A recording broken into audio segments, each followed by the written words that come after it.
Hello and welcome to Access Chat. I'm absolutely delighted today that we're joined with Megan Lawrence. Megan is Senior Accessibility Evangelist at Microsoft over in Redmond. Happy to be working with both her and her yang to her yin, or is it the yin to your yang? I'm not sure. Hector as well. So who's well known to the community in this side of the world. I think we're probably triggering Hector right now. Going to poke him a bit more because you've beaten him onto Access Chat. So it's great to have you with us. We're going to cover off a topic that means a lot both to me, to Deborah and our audience today, which is mental health. So Megan, can you tell us a little bit more about your role in Microsoft and the work that you're doing on mental health? Yeah, so first of all, thank you so much for having me here today. And I'm not going to lie that I am quite pleased that I have beaten Hector at something finally, which is Access Chat. So yes, I will be pinging him later this afternoon. But in addition to being the Senior Accessibility Evangelist, working for our Chief Accessibility Officer here and really thinking about how we bring technology, to reduce the barriers for people with disabilities. I'm also the co-lead of Employees with Mental Health Conditions through our disability ERG. And I take a very, very active role in how we build community around mental health. And it couldn't be more important given the times that we're living in today. Yeah, absolutely.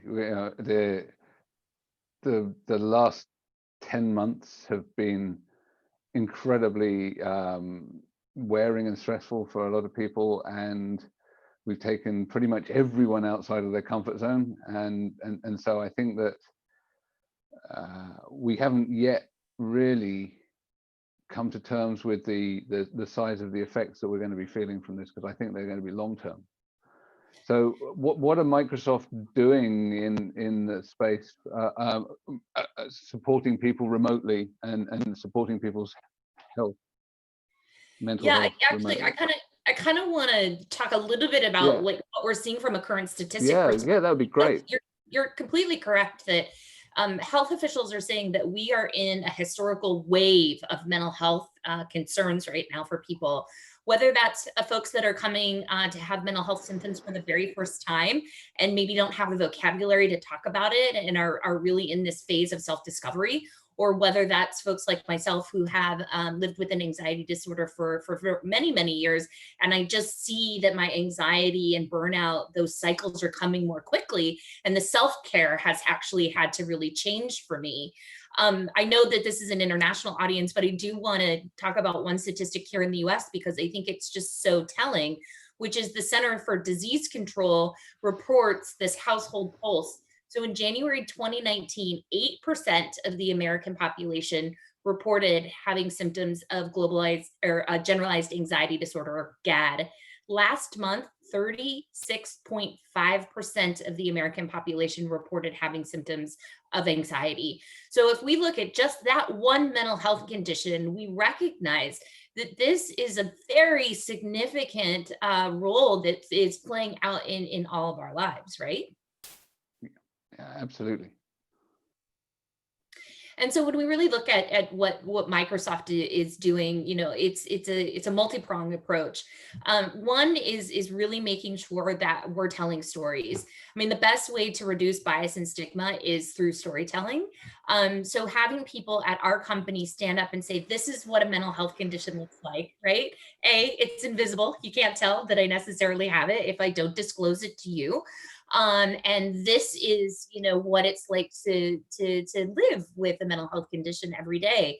And it can absolutely be a strength, and it can also be very difficult. And I think being open and honest about those two pieces is really important, and building the community around that. And that's really the piece, that I want to make sure that we're doing. People know they're not alone. This is completely normal given the times that we're in, and that there are people that you can turn to, whether what you need is just a chat, over Teams, over a cup of coffee, or whether we're bringing in people, psychiatrists and psychologists and people at the intersectionality of race and disability and mental health and gender identity to really discuss these topics. And then the last is really about a strategic approach from the entire company.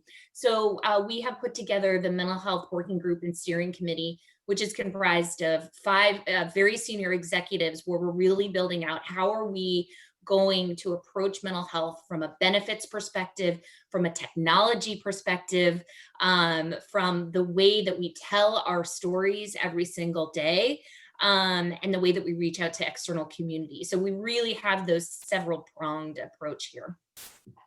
I continue to be very fascinated with all of the amazing work happening at Microsoft. And this is something that's very important to me, this topic. I also have an anxiety disorder, and it's, as you know, Megan, it can be very difficult. It can be very difficult because I'm also a very positive person, but it can be very difficult. And my mother had borderline personality disorder, which is very tough to live with and to live with as somebody that loves a person that has that. And my sister has bipolar, and I don't think that makes my family broken. I just think it makes my family human.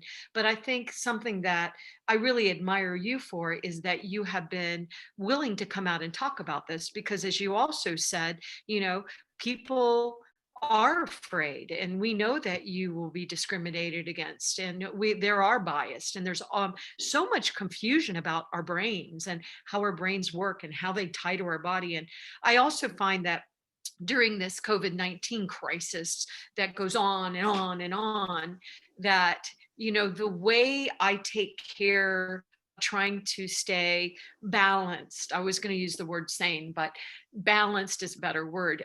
It seems to have actually shifted. I'm having to be so much more deliberate, but from a personal perspective, I appreciate you being willing to stand up and say who you are, who Megan is across the board. I mean, bringing our entire true selves to work, I think is so empowering. I know that when Neil came out, and he called it coming out and disclosing that he had dyslexia at a time when people look at those words and assume that you're a broken person, which I look at those words and say, oh, you're human. Okay. But at the same time, taking it then from the lens of a brand as big as Microsoft, and really making sure that we are looking at what is going to happen. I had not heard the statistic that you mentioned, but I have heard from some of the doctors that I follow in the United States say that there are going to be so many cases of post-traumatic stress disorder. And we do have to be prepared now to help and in the future. So I love that Microsoft is looking at how do we respond to this in a thoughtful, meaningful way. And I also am glad that mental health is part of your disability ERG group, because a lot of the companies that I talk to, it is not being talked about still. I think many people around the world, both individuals and organizations, were not totally prepared for how COVID-19 and many other societal pressures were going to result in mental health symptoms and mental health conditions. So, I think that this is actually an opportunity, because for the first time, we're talking about it. And that is something that I want to see absolutely carry on. We've got managers who are checking in with people and saying, how are you doing? And they mean it. And it's okay if you say, I'm really struggling today. And that you can begin to think about, well, how do we create a work-life balance plan that's going to work for you? So, in some senses, sometimes it takes this outside pressure to create an environment in which we can really open up and begin to grow. And I honestly believe that this is a time of growth. And one of the things that, I speak often about, which I think is important for people to recognize, is that my disability is not my personality, right? So if you see me, and I will be very honest with you, when I'm having high anxiety, I want control. I feel out of control. I want control. So I get rigid. what exactly is the deliverable? When, what's the KPI that I need to, to meet? How do I know if I'm going to be successful? And I can seem very, very rigid. And so I often ask people, if you see me acting in a way that is not, that is unlike me, please say something. Say, is there something that I can do to help you? Because I think one of the worst things is saying nothing and either just, talking behind that person's back or thinking, that person isn't meeting expectations, or, geez, I don't know if I can trust them anymore. So that's one thing that I really want to get across to the audience, which is conversation is key. And remember, ask, can I do something for you? Because the way that we create cultures of inclusion is it's not, mental health is not, one individual's, what no one individual can fix, the problem. It is actually a community. So, the responsibility is on the entire company, is on the entire team to build cultures in which people feel like there is psychological safety. Well So, said. Beautifully said. you're mentioning about someone, asking about how you are, but how can you create a space where someone is able to go to you and say, how can I help you? Are you okay? Is there anything I can do for you? How to create a space that people are, because sometimes people, oh, that's not my business. I shouldn't just go. I just keep quiet. How you create a space where people feel confident on offering their help? Yeah, it's a really great question. And I think this does come back to psychological safety, which is, how are we creating senses of belonging within our organizations? And I think that's where the community plays an important role, and making sure that people know, like myself and Jenna Mira, who runs this community with me, that we are always here. We are always listening. In fact, we have a meeting every single week where people know that they can show up, that they can ask us questions, that they can feel the support of the community. So first of all, that's the number one thing I say, is build that community, let it be known so that people know that there is a safe place for them, to come and be. And the second is, just to be very open-minded. Don't assume that you can solve the problem. Don't ever think that you can diagnose somebody with a behavioral health condition. Instead, just be open like you would with any colleague if it seems like they're having a bad day, and ask, hey, are you doing okay? Is there anything I can do? We would never second guess that if one of our colleagues was a new parent and seemed like they were very tired because they had come to work and just wanted to reach out and let them know that we were there for them. Mental health conditions are very similar. I think that's such a great point, Megan, and I loved the question that Antonio asked, because I try, and I loved your point too, that it's not about personality. And I know that I have one colleague specifically that I work with that I've never heard it mapped out the way you said it, that if you see me getting rigid and I'm going to start asking questions, because that's exactly what I do. And I'm just, thank you for explaining that to me. That's one thing I love about Access Chat. I often learn something about myself. So, but because that's exactly what I do. And I have one colleague that I don't want people to know that I'm there. At the time, I don't want people to know that I'm struggling, but he always can tell, and almost always he'll call me out. He won't address it in a way that embarrasses me, but he always calls me and he's like, how are you doing? I can feel you. So just, I just want you to know I love you and I'm there, and how are you doing? And I just love that he does that, even though a lot of times, once again, I don't want people to know that I'm there, and totally, even though everybody knows I'm there, but it's just such a very powerful point. And how can we learn about ourselves, our coworkers, in the employee, everything, if we don't have these really rich conversations? And so once again, I know this is what you do, and I don't want to embarrass you, but it's so important what you're doing, because this is how we change society and make it okay to be ourselves. And so I just, I'm hoping you'll actually come on my other show, Human Potential at Work, and talk about this, because people are really, really struggling right now. And even though here in the States, we're voting, we're going to stop voting Tuesday at 7 p.m. Pacific time. And we're going to be done there, but that doesn't mean that we're done with the stress and the pandemic and everything else. And so I know that for a while I was just bracing myself. It was almost like, maybe if I hold my breath through this, I can get through it, between what was happening with my husband, worrying about my daughter, am I going to get sick? Oh, my employees' grandparents are dying. Oops, one of them just got exposed to COVID-19 by a caregiver. It is so intense for all of us. And then of course, social media makes it more intense. And so I just think that these times it's so important to be having these conversations, but having them from the conversations of a large corporation with all those employees, that gives me hope. So I really, really appreciate what you're doing.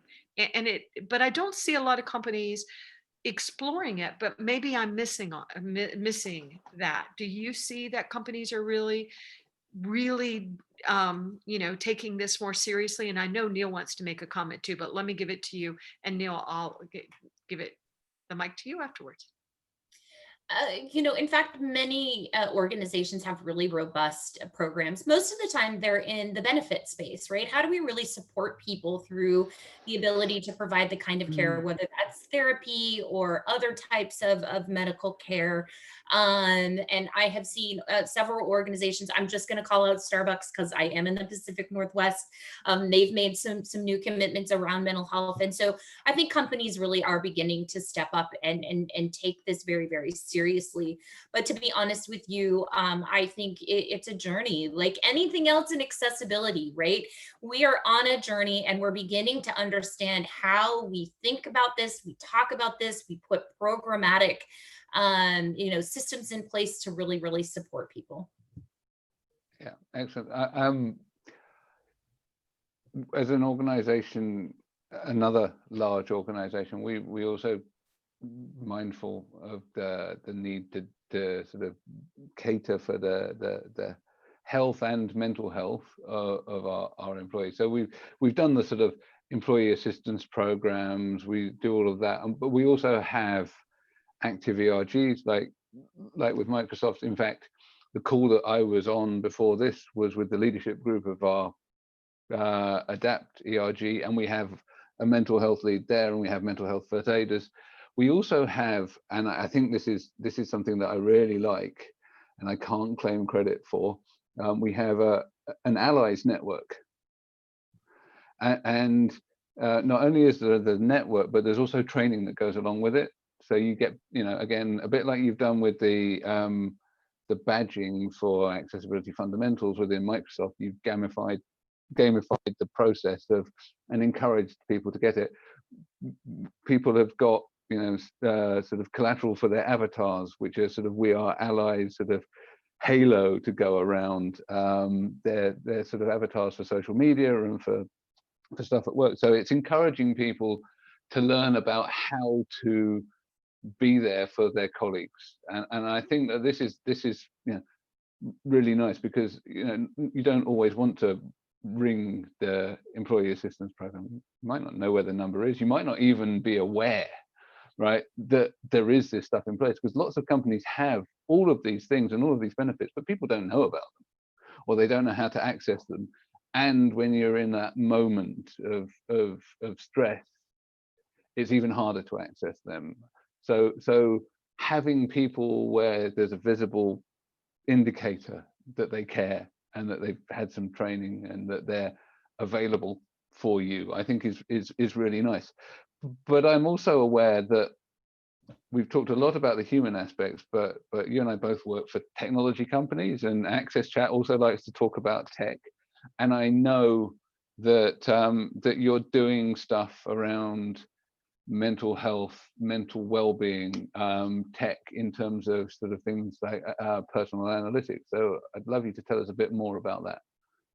Yeah, absolutely. I just want to comment on allyship, because allyship is incredibly important as we think about the way that we support people. And I train accessibility subject matter experts, as part of my job. And oftentimes, getting a badge or taking a course can get you only so far. You have to do accessibility. You have to talk about accessibility, right? And so I think the same is really true of inclusion. It's like, how are we as organizations empowering people to engage? And I think that that's something that the communities and the ERGs are so good, and it's such an important component. Take that allyship training and put it into action. Go and go and sit and have a conversation and listen within the different communities at Microsoft. We have the Blacks at Microsoft. We have OLA, which is the Hispanic group. We have many different organizations, Gleam. So I encourage people to begin to learn about each other, because that's the best way to really practice allyship. But technology, that's one of my favorite things to talk about. So let's talk about tech. I think for me, given, that I've been working from home since March, it is so incredibly easy to roll over. First thing I do is I look at my phone. In fact, 30% of us look at our phones before we ever get out of bed. I'm one of them sometimes, right? And in fact, I think it's like 78% of us check emails after hours. Like, we're just constantly on, right? And so we really have to make an intentional exercise of disconnecting. And so my analytics, which is one of the Microsoft products that I use really frequently, helps me identify when I have successfully not gone back to work after hours. Now I can set my own hours, right? Because we all have, a different set of working hours that we like to work. But now I get that purple little square that says, yes, you have successfully disconnected, because you have to disconnect to recharge. And in fact, now it's something that even my husband will be like, let me see your analytics. And I'm like, no, you can't see my analytics. But it's just a way of really allowing us to understand our own behavior and think about how we are creating those boundaries, because it's hard right now to create boundaries, but yet it is more important than ever to create those spaces where we're working. There's another feature that's come out that is I rely on, which is every week on Monday, I get it's a My Cortana email, and it will immediately say, do you want me to help you find focus time? Do you want me to find breaks? All I do is hit yes. And then using AI, it goes into my calendar. It finds the places where it can book me and block me for focus time, and 15-minute breaks, like 2 15-minute breaks every single day. So it's helping me build that better, the what I consider that wellness hygiene, so that one, I can focus and get done what I want during the day, so that I can disconnect. And then it reminds me to like stand up, stretch, drink water, do the things that we know are good for us, but sometimes we forget. So, I like the concept of technology being embedded into the places that we really are working every day, which is in our Outlook calendars, which is within Microsoft Teams, and being able to just automate some of those wellness behaviors. Yeah, no, I think that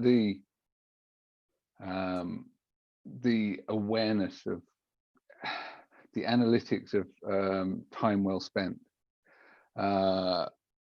is really interesting, and I have some pretty horrifying statistics. We need to look at your analytics. No. We need to check in with you weekly, Neil, and say, show me. Well, no. Oh God, yeah, just even my iPhone statistics, because they're bad. I actually took last week off, and it was the first time actually that I'd had a holiday where I didn't really look at email.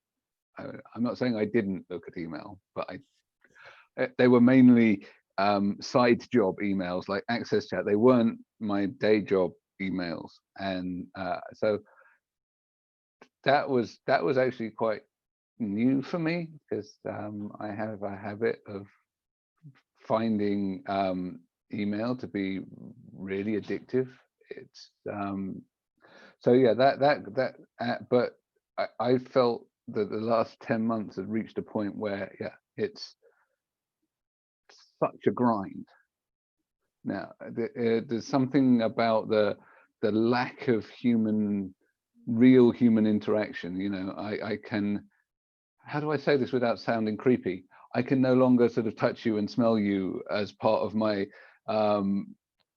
my sort of social process, you know, because we don't have that proximity, right? Well, Neil, it's really interesting that you should mention that, because I was chatting with a colleague here at Microsoft that works at the Human Factors Lab. And so he's been able to show through research that it is literally more difficult neurologically for us to be in this 2D world, right? To feel connected with each other, to even do our work where we don't have that in-person, three-dimensional, like you're saying, interaction with one another.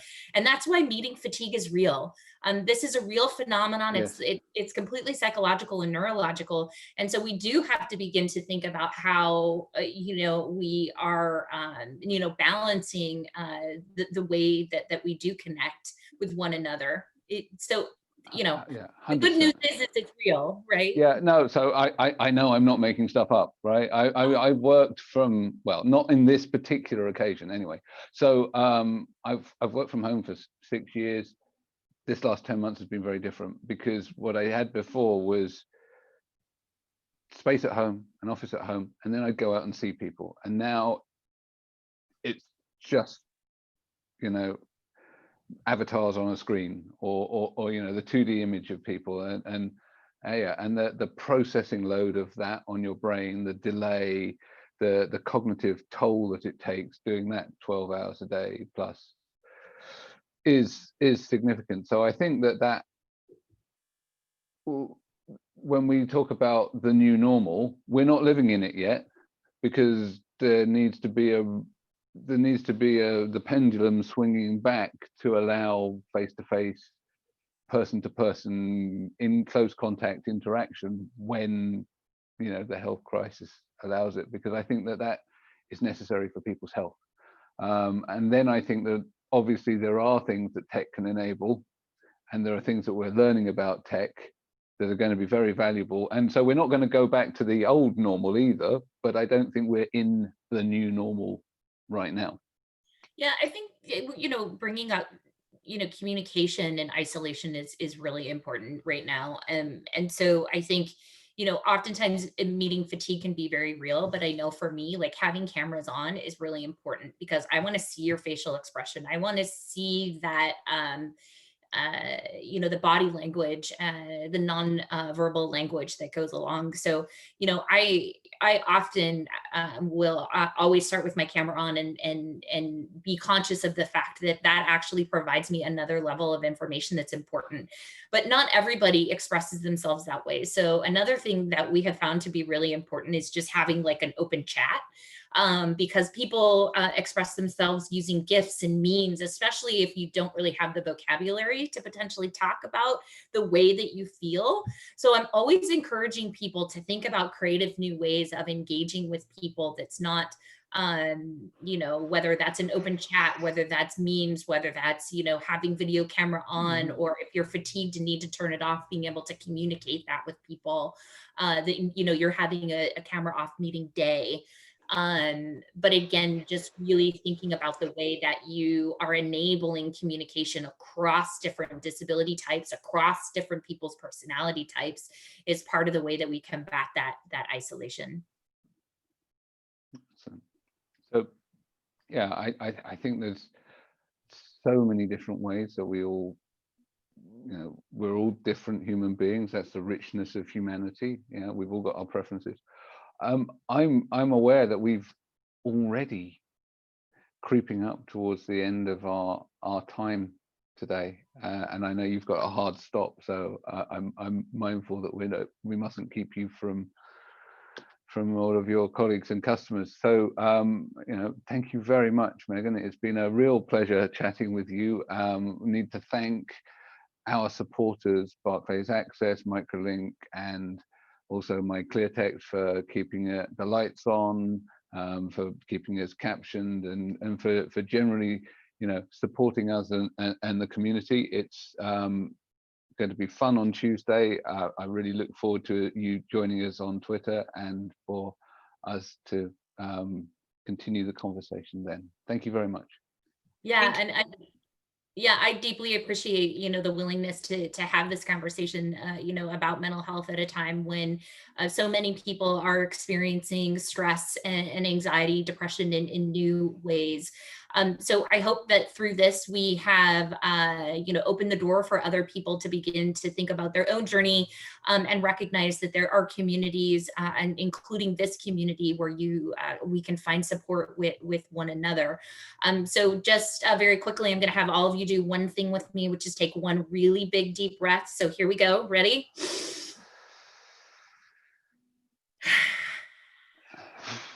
Oh, will you come to me and tell me to do that every few minutes, all day long? I want to remind everybody who is listening and watching today to just simply breathe. Just remember to take those breaths, because it reduces anxiety and stress and brings oxygen into the system to help us become more alert. So as we all, work to find our own balance, when we work to find our own management of mental health conditions or stress, things like simply breathing can be an incredibly important technique. So with that, I want to just again thank you so much for having me on, and know that I'm willing to come back anytime. Excellent. Thank you. We'll hold you to that. Brilliant.